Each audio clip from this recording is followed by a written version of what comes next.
have you join us once again, and good morning. Welcome to your favorite breakfast show here on Afia TV, the Afia Morning Show. You can rest assured it's going to be a packed morning. I'm Natalie, and I'm never seated here alone. Right next to me is always my left-hand man, also rival play on words left, Oji Washuku. How are you doing? My right-hand woman. Good morning. How are you doing? I'm doing great, thank you. Yeah, awesome. How was your sleep last night? It was great, thank you. How was yours? Well, it was great. The weather so awesome. I don't understand. You know, these days the weather is just being so smooth and soothing in Enugu that you don't want to leave your bed, but you just have to come and do your work. Exactly. You have to do the work, or else your breakfast might be skipped. Yeah. You might start telling people I'm dieting, or I'm let me not say fast, you know.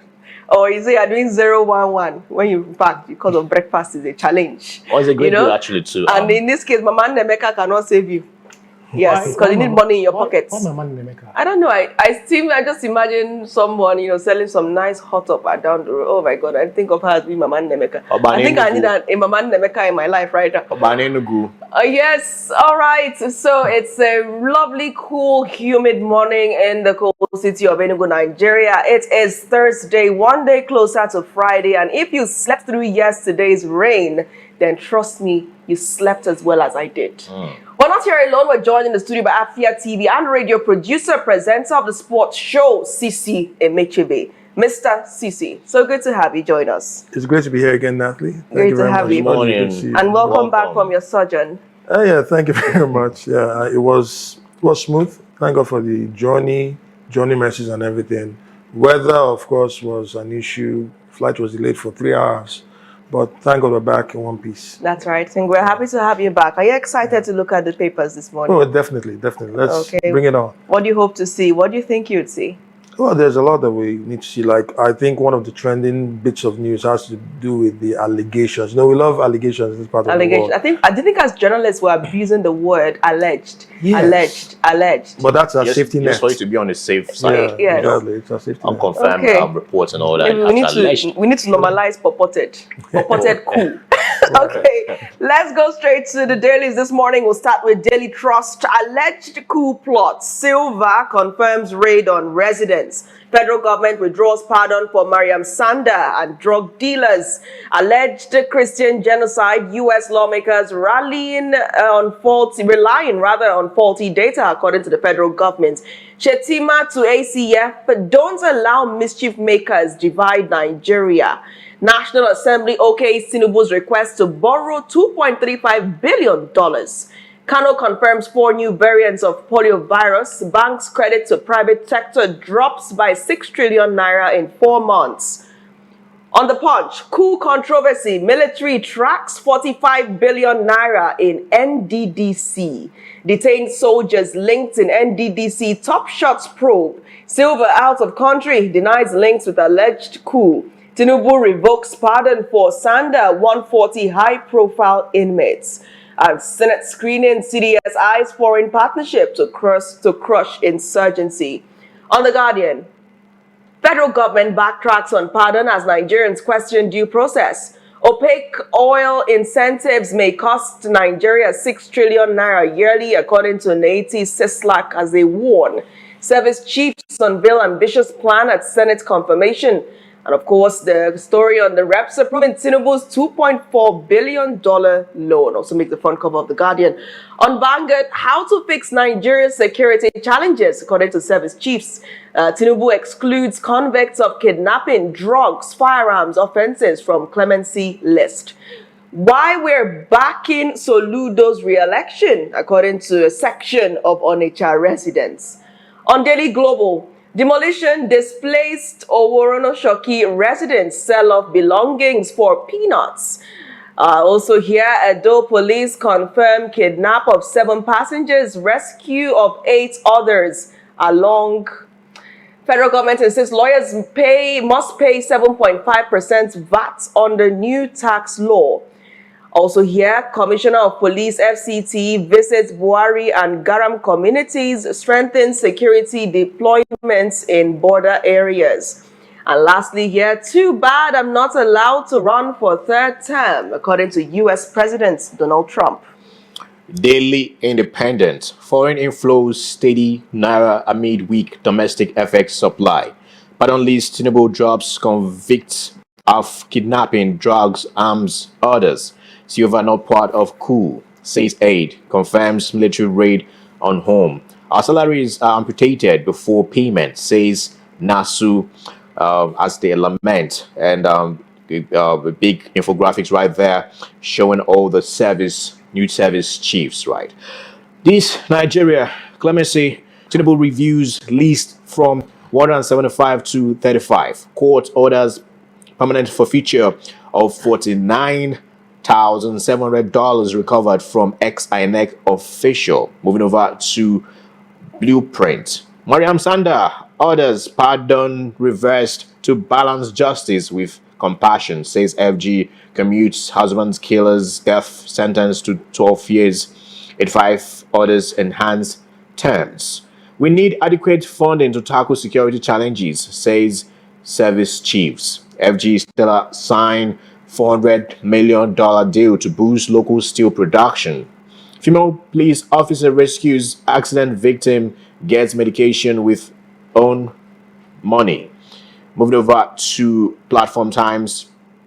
Press freedom under siege. Lagos, Abuja, Kano named worst offenders. 2024 WSCIJ report exposes deepening threats to journalists. Activists Center says civic space shrinking as states, non-state actors tighten grip. Drama jam officials stage walkout against during House of Reps session. FG building roads to last 100 years. Omahi boasts. 1 billion naira I Institute to position OOU as Africa's innovation hub, says VC. NDLEA arrests 45,853, seizes 8.5 million kilograms of drugs in 30 months, attributed to Mawa. Court declares Patutomi's shadow government illegal, grants DSS perpetual injunction. Sylva denies involvement in alleged coup, confirms military raid on Abuja residents. Tinubu reverses pardon for Maryam Sanda after public outrage, reduces sentences to 12 years. Repentant Boko Haram fighters leaking military secrets to terrorist soldiers allege. Nigerian News Direct, and the last one. News service chiefs vow to crush bandits, prioritize information management. Tinubu reverses pardon for kidnappers, drug offenders following public backlash. Adeleke accuses APC of blocking access to 100 billion naira fund to stall road project completion. FG targets 80% power needs from renewables, announces deployment of 1.1 million meters. 263 drug offenders convicted in 30 months, attributed to NDLEA, as 26,713 individuals undergo rehabilitation. Lastly, governors, stakeholders push for power devolution, regional rebirth at Southwest Dialogue. All right. Thank you, Oji, for those headlines. Of course, many headlines, but all interconnected, interrelated in some kind of way. We'll start from the cover of The Punch, the coup controversy, as the investigation has led, according to the military, to the revelation or discovery of 45 billion naira linked to the NDDC account. That's the Niger Delta Development Commission. And it is from this account, as the investigation is suggesting, that the money was disbursed to some high-profile individuals and the soldiers who have been arrested to be investigated for that purported coup plot.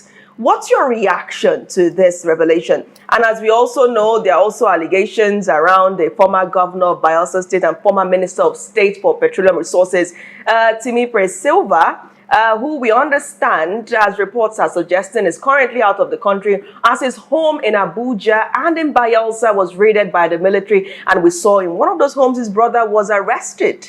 I mean, how would you react to all of this? Really, I think it's a disturbing situation, because there's you talk about coups in Nigeria, coups generally in the world, and of course in Nigeria. At least I think I'm old enough to remember the different coups that I've lived through in this country. You know, I remember when General Muhammadu Buhari, now then when he was General Muhammadu Buhari, you know, his first period, he came as president. I was still a young boy at the time when he became the president, overthrew Shagari in 1983. So I remember very well that, and then down through IBB's tenure, and then the coups that happened there, the Gideon Orka coup, the Mama Vatsa alleged coup, and everything that happened. So really, you need to understand that most times a coup is about to happen, or a coup is in the works.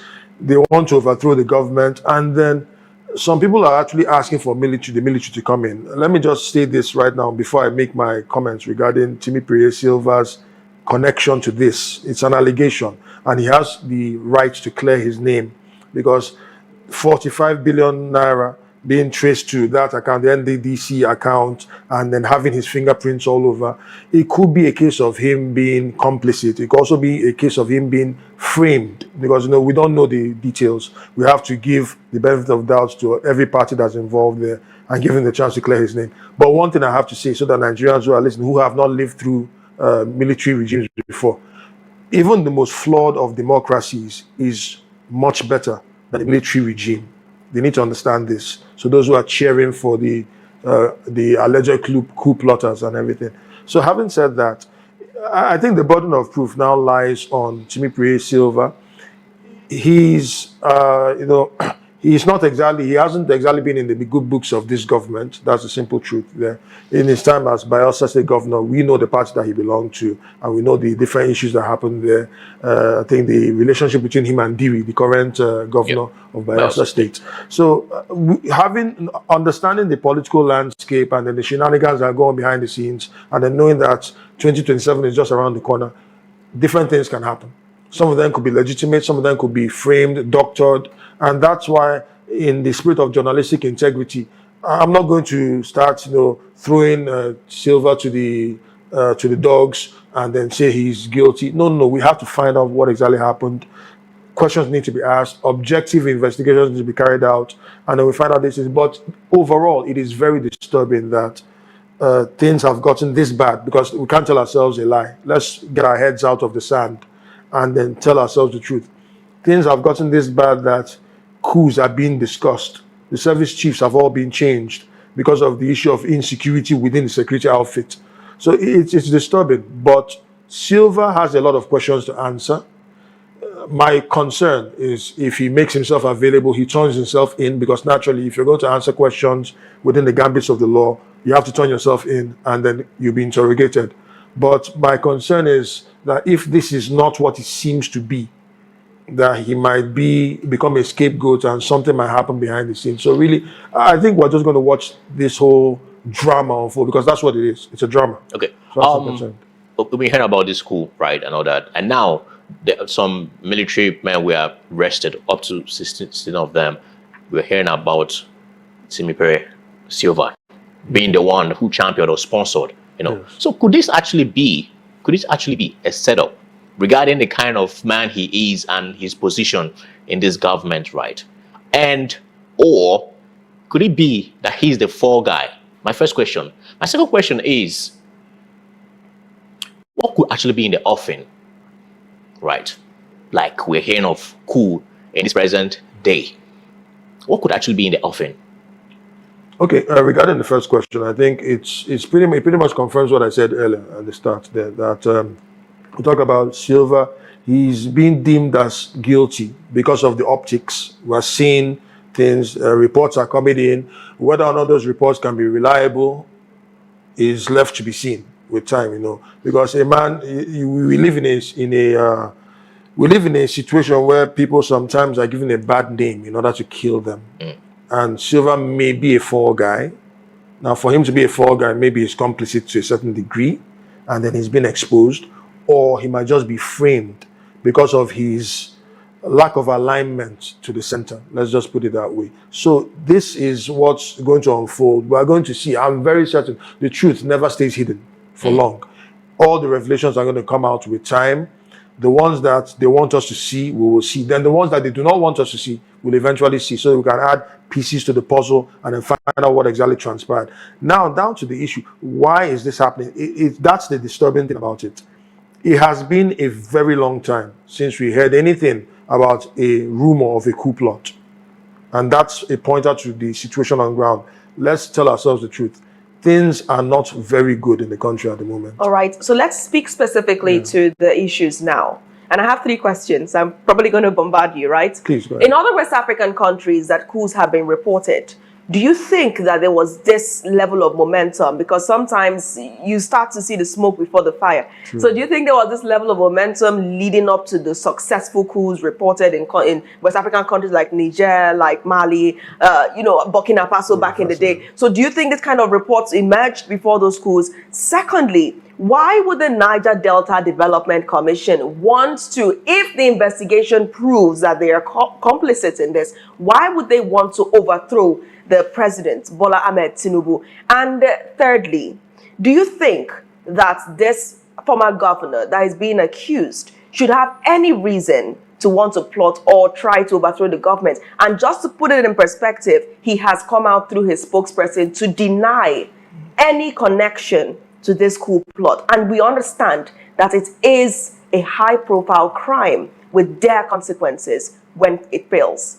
Yes. It is, first of all, to answer the first question, there may be some connections, there may not be some connections between, you're talking about momentum of the coup situation there. We saw it in Niger, we saw it in Mali, in Burkina Faso, more recently, the countries that have had successful coups. And then if you check their relationship with Nigeria, remember the ECOWAS situation where they pulled out or they threatened to pull out of ECOWAS when Nigeria was trying to play as a mediator, and then also more or less giving them veiled threats to remain within the ECOWAS or to disband the government, that's the military regime that they set up there. But they've made it clear that they are not going to have anything to do with ECOWAS. But to the best of my knowledge, from the information that we got there, we did not get this kind of the build-up wasn't there, because normally most successful coup d'etats do not have that kind of scrutiny. The major players are not exposed. They do their job so discreetly and so carefully, knowing that it's a big deal. Now, this is answering the third question there, because the ramified implications are so dire at the end of the day there, whenever a coup is discovered and then the plotters are exposed, that is treason, high treason. And it calls for the death penalty in most countries, most sane countries. So, to answer the third question, before I come to the second question there, we know that, or I'm going to link them anyway, the NDDC being involved in this, because we're talking about allegations, but the NDDC being involved in this is quite disturbing, but not surprising, because remember that one of the key players who galvanized the Niger Delta region to support Tinubu in his bid to become the president of Nigeria was, you see someone like Mujahideen Asari Dokubo, for instance, and we all know, it's no news, how there was a fallout between him and Tinubu, and he said, okay, promises were not met, but he's been relatively quiet since that time. And sometimes, whenever somebody has been so vocal about the distrust, so vocal about the betrayal, because he said those are his words, treachery, betrayal, Tinubu not living up to his terms. But when somebody makes those bitter claims and then is quiet, that silence can be very, very disturbing, because it shows that something is brewing behind the scenes. So these are some of the strings that you add together. It's possible, or maybe at most plausible, that the NDDC may be involved in this because they've received the wrong end of the stick. Like, I'll cast our minds back, because you talk about the NDDC, you're talking about the Niger Delta region, particularly River State, Bayelsa. Then, the Niger Delta region, basically Cross River and all that. Now, but remember, I'm sure we all remember that recently Fubara was reinstated. And Fubara, last time I checked, was a man from the Izon nation, that's the Ijaw nation now. And they felt marginalized for a very, very long time. The first Ijaw governor of River State, now it was in his time that the state of emergency was set, he was pushed aside. Now it's beyond Fubara himself. Fubara is just one individual, but Fubara represents a nation Because the Ijaw nation is a nation, and the Ijaw nation are a very proud people, very, very fierce people who do not want their rights trampled upon. So I'm just giving, these are some of the things that we have to put into consideration. And when an Ijaw man feels offended, he might strike back. So it's very likely, maybe it's not the case. Yeah. I'm not saying it is, but it's very likely that these are some of the factors that played out that have led to the NDC's involvement in this alleged coup. And it's just pointing out to maybe the stake that they have in that, because maybe they are not satisfied, they are dissatisfied with the government in power at the moment, and they need to do something about that to make sure that their own terms are met, that their own interests are protected. So that could be an issue. Whoa. Platform Times. Repentant Boko Haram fighters leaking military secrets to terrorist soldiers allege. CC, when we heard about the repentant Boko Haram, trying to reinstall them in the system and pushing them into our military, what was your thought? When all that news glittered around, what was your thoughts then? And coming to this conversation as alleged that these individuals leak secrets to terrorists. I mean, come on. I mean, it's so clear. Some things in life are constant. Rain, taxes, death. Then also you talk about the tendency of, somebody from a particular region or from a particular ideology claiming to be repentant and still having ties with his former people, if you call them former in the first place. I've never bought that nonsense about repentant Boko Haram terrorists, and that's what we call them. They're not bandits, they're terrorists. So repentant Boko Haram. Once a terrorist is ingrained in his ideology, because this is an ideology thing, it's an ideological warfare, and then you say he's repentant, there is something that it's common sense. Like for instance, if somebody is infected with a serious airborne disease or whatever kind of disease, particularly airborne disease, a virus, the viral load that person is carrying can be detrimental to the health of everyone around. So what you do is that you quarantine the person. Now, these so-called repentant Boko Haram terrorists were meant to have been quarantined. When I say quarantine, put in an area that is away from the security apparatus, because the leakings should not be a surprise to those who have brains that God gave them. These guys are still in touch with their people. They came from there. They understand the language of Boko Haram. They understand the language of the terrorists. They know their plans. They know their strategies. They know them better than anyone else. And then when you then allow them to infiltrate the military setup of the country, that is a huge risk. So it's either you're just being plain stupid. When I say you, I'm referring to the government that gave the go-ahead for this reintegration, or you're just being very mischievous and sinister. I don't know which one to believe, because I don't want to be put on the spot. But the truth of the matter is that it has to be one of these two things, because any wise country will not do that. You don't get people who portray a particular ideology and pursue that ideology even to the death, have a lot of blood on their hands, and then you claim that they're repentant and you integrate them, because you know that these guys still have the tendency to do the same things. There's a relapse. There's always a room for relapse. And that could be the case. So really, I think this is just a call for us to be more security conscious. Right. I mean, let's now look at Nigerian News Direct, circling back to the alleged coup, which we know could have ripple effects that cut across Nigeria. Now, on News Direct, we're seeing news service chiefs vow to crush bandits, prioritize information management. Now, when the president sacked the service chiefs, and of course, we had the new ones come in, it also fueled the allegations about the coup. Unfortunately, I can't say purportations. So I guess allegations, it's suitable here, right? It's fueled allegations around the purported coup. This is making the front cover. Then connecting it to what we saw yesterday, where an ex-user known as the Agroman, Innocent Chukwuma, was reportedly arrested following his call for a coup on his social media platform. He went ahead to ask the military to suspend the federal government, and he was also soliciting the support of Nigerians to empower the military to do that. He stated that that is what Nigeria needs now. Shortly after, his home was raided by security operatives, who then arrested him from Rivers State. I mean, we're looking at all this happening, and we have reports all connected in one way or another to this. What's your assessment? First of all, I think let's call a spade and not a garden implement. I applaud the security outfits for being very swift, No, because treason is treason. No matter how bad things are, you do not stand up and then call for a coup. You don't do that. First of all, you don't have the right to do that. Coups, and I'm sure the person in question hasn't lived through a coup before. He hasn't seen the ramified implications of what a coup can do to a people, how it can shatter families, it can destroy, prospects, and do everything that you don't expect to happen in a normal society. But having said that, I would hope that the security personnel will have the same kind of enthusiasm and speed when it comes to handling other issues.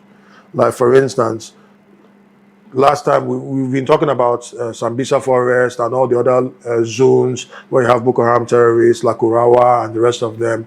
And they are all, yes, we know that many of them are nomadic, they move around. But even nomads have settling points. So we've not heard lately how many of these terrorists are being disarmed and being arrested, even killed, because in this kind of situation, sometimes fire for fire calls for bloodshed, and then they get killed. We've not heard about these things. We've not heard about swift judgment. So whenever there's selective judgment is even worse than selective justice rather is worse than injustice. That's my own grouse. But we're watching right now. The man has been arrested. It's one man who's done the wrong thing. He's actually spreading treason. He's instigating Nigerians to overthrow the government. That is all shades of wrong. So I support his arrest. But if the military personnel will put their personal agenda aside, or should I say the agenda of their puppet masters, if any, then let them be very fair in executing their responsibilities. But we saw some individuals up north waving Russian flags and calling the military to come take over and all that. Yeah, so it's the same thing we're talking about there. And these individuals have not been picked up because we saw, now just like you said, we saw them. So their faces have been recorded because social media doesn't lie. Yeah. You can record the faces, you can record their attire. If you're going to do a thorough investigation, you can pick them up one by one. How come one individual in the southern region has been picked up, but several individuals in the north, we've not heard anything that might be swept under the carpet? Now, that's exactly what we're talking about right now. If we need justice, it has to be across board. I mean, it's quite sad and troubling that it is happening. So what do you think will be the impact of this arrest? What do you think would become of innocent Chukwuma, who has been picked up? We're still yet to know a lot more about him. But what we know at this time is that his X account has been suspended for violating the rules of the X platform. What's going to happen to him? Do you think he'll be forgiven? Do you think he'll be excused for possible ignorance? And also, will he be facing treason as a charge? I'll be very surprised if he's forgiven for that because, first of all, for you to be an ex-user, you have to have a certain level of intelligence, which unfortunately is lacking. One of my, this might sound unrelated, but one of my grouses is that he's even sharing the same name as Innocent, and that's sad, very sad, bringing that noble name into disrepute. But that aside, when you lay your bed, you lie in it. Treason is treason, and Innocent Chukwuma, I'm not talking about innocent now. Yeah. This innocent Chukwuma, this one particular, he's an adult. Clearly, he's an adult. He's above 18. So if he's above 18, he's responsible for his actions and he should face the book. Clemency might be discussed. Well, since the president is so fond of giving clemency and then withdrawing the clemency as and when due, let's see what that clemency will be given here. But I would be very surprised if clemency is offered to the man in question, especially in these trying times when security is a big problem. All right, so let's look at the top left corner of Platform Times, where there appeared to be mild drama at the National Assembly when representatives of the Joint Admissions and Matriculation Board walked out on the House Committee on Basic Education and Examination Bodies during an investigative hearing. Now, the session, chaired by Honorable Oboku Oforji, was convened to review JAM's 2023-2024 budget performance, remittances, and bank statements. Although the registrar, Prof. Ishak Oloyode, was invited to appear in person, he sent a director to represent him. Now, tension arose when the JAM representatives demanded that journalists leave the meeting, citing sensitive information in the documents to be presented. Now, the committee refused, insisting its proceedings were public, prompting Bello and his team to walk out. Let's take a look at how the conversation went. And of course, Mr. CC would like to gain your reaction to that. So let's take a look at that.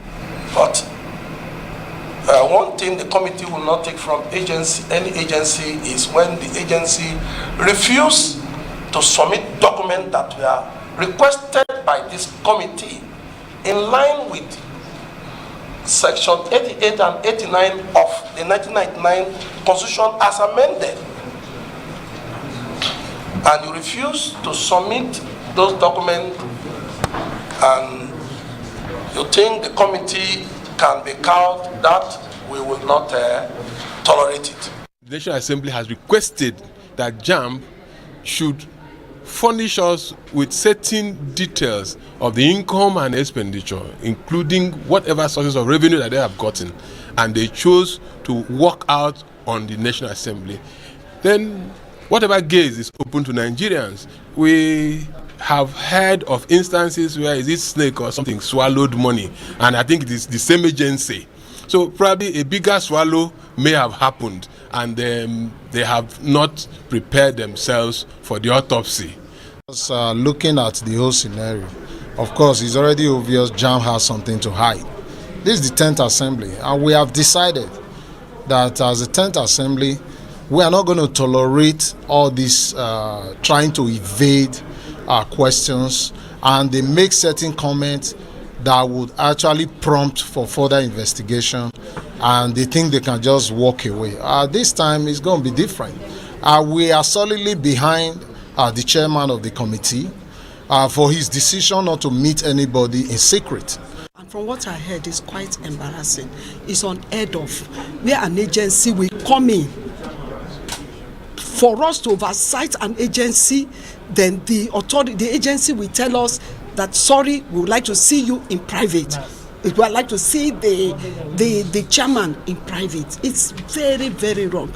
There are more to these things than what we are seeing. So I think the best thing is for us to invoke 88, Section 88, 89 on them, and let's see what will happen. The right for JAMB representative to say they want a meeting closed door, and that they want to see the chairman in camera. These are the things that they put the National Assembly members into trouble. Why must you see the chairman behind doors?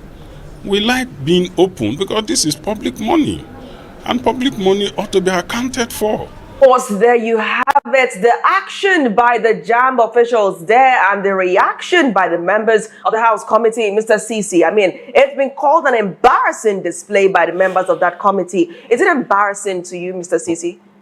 I think the embarrassing display for me is the JAMB representatives walking out. That's very embarrassing because clearly they have something to hide.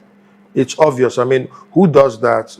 I'm trying to avoid being subjective in this matter because you're telling journalists to be out of there. We are journalists. Right. And as journalists, we are bastions of the truth. We champion exposing things as they are, not doctrine the facts. And for you to even request a behind-the-scenes meeting to disclose so-called sensitive information that is detrimental to our children, and this is annoying to me because I have children that are in school. I have nieces and nephews that are in that are about leaving secondary school, going to the university, high institution. So it's very disturbing that they would behave in such a manner there and then show such impunity. But one part of me is disgusted. The other part of me is not surprised because impunity has become like a culture in the country. And even though I applaud the representatives there in the House of Reps, the committee that's investigating this matter, which is clearly an issue of misappropriation of funds. We heard that gentleman talking about the past incident of a snake swallowing over 30 billion naira or thereabouts. Now we don't know, maybe it's a crocodile or an elephant or a hippo that swallowed maybe trillions or so. We need to do the autopsy, just like he said. But for us to do the autopsy, there has to be the full glare of the camera. Let's find out if you have anything to hide, or rather, if you have nothing to hide, why not just expose it? Because sin thrives in secrecy. That's what people need to understand. It thrives in secrecy. So for you to seek audience behind the scenes, it's clear, very clear to those who have the brain cells that God gave a man, that something is off. And I think this is a huge slight on JAMB. Right. I have a passion for the education sector. Right. And it's a slight. It's a slight. So now let's look at the actions of the registrar, Prof. Ishak Oloyede. Now he was invited to appear in person. But instead, he sent a director, Mr. Mufta Bello, to represent him. For such a sensitive investigation, Jam said it, not me. Jam said it was sensitive details. Shouldn't the registrar have come in person instead of sending a representative and then demand that the media leave the meeting? It's still down to that same issue of impunity. I mean, if the registrar shows us that the only thing that he can do is cry on TV and cry because of the results and then glitches that he admits, and then he thinks that Nigerians forget things in a hurry, even though sometimes Nigerians tend to forget things in a hurry, unfortunately. But it's a shame. It's an embarrassment and it's an indictment on him. And if we were living in saner climes, such a person would have tendered his resignation a long time ago, because you're meant to be there taking the heat. That's why leadership is there. If you're talking about sensitive information, there are some things you don't delegate. He should never have delegated this.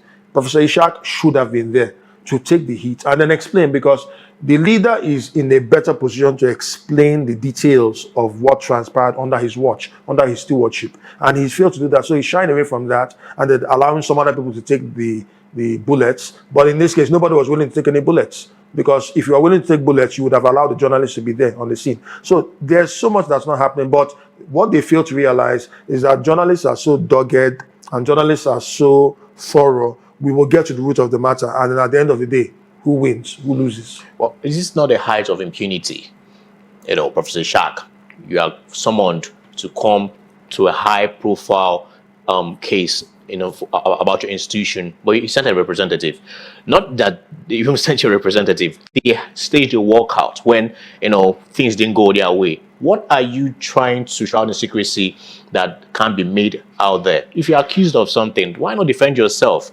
This impunity, we've been and allowing these people go about their ways and condoning these excesses. I don't know the reason why we are where we are in this country. Yeah, I mean, they're majorly the reason why we're where we are. And basically, when you see impunity, most times, there's an Igbo proverb that talks about whenever a boy knows that his father is backing him, he uses his leg to smash in the door. Oh, yeah. That's the truth. When you see the models ahead of you in the higher echelons of power, in the corridors of power, who manifest this impunity on a regular basis, they're emboldened to do yours too. So it's not like I'm trying to withdraw blame from Professor Ishaq and from JAM generally, but they're seeing people do these things and get away with it. So they feel that they can get away with this. And really, I think it's high time we look for somebody who will just nip this in the bud and say, you know what, not on our watch. The hammer comes down on you hard, and nothing can get you out of the long arm of the law. So really, we're waiting to see this unfold. But unfortunately, we've waited for so long. Many of these things get swept under the carpet. It's like a drama. Nigeria, unfortunately, is like I don't want to say crime scene, because that's a bit too harsh. But it's like sitting back there, you just get your bowl of popcorn and watch the drama unfold on a regular basis. Do you think that it is a sign that perhaps the examination body is yet to fully recover from the media circus that trailed its CBT examination results release? Do you think that it's still trying to hide from the media and doesn't want more controversy around how it spent its money? Well, that's part of it, because if you don't want to give an account of your stewardship, there must be something wrong, and then they don't want to. Maybe they want to get their defense ready, because at the end of the day, in a proper system, they are going to have to be summoned, maybe even subpoenaed by the courts to come before the committee and then defend themselves in public. But for them to do that, before that happens, they can resort to the shenanigans that they've just done right now, stage a walkout so they can get prepared. Now, I'm really surprised that they didn't get prepared for this in advance. But eventually, if the system is working as they claim it's working, they will still come out there. They will still defend themselves.